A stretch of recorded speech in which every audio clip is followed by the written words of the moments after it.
Hi, so in this tutorial I will show you how to remove background noise using adaptive noise reduction.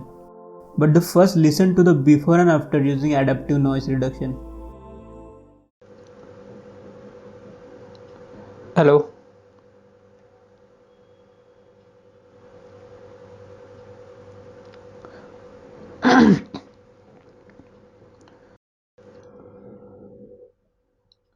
Hello.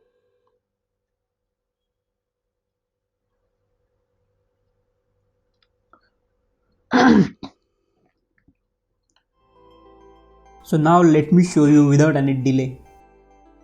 First go to the effects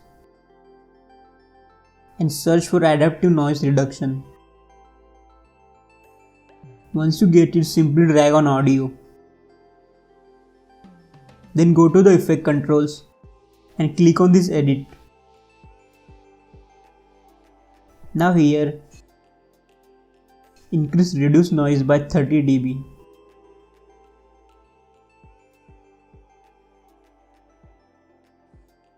And noisiness to 30%. It depends on how much noise is in your audio. And it's done. Hope this works for you. And if it doesn't, then try to play with settings and you will get it. And if you're new on this channel, then subscribe for more easy tutorials.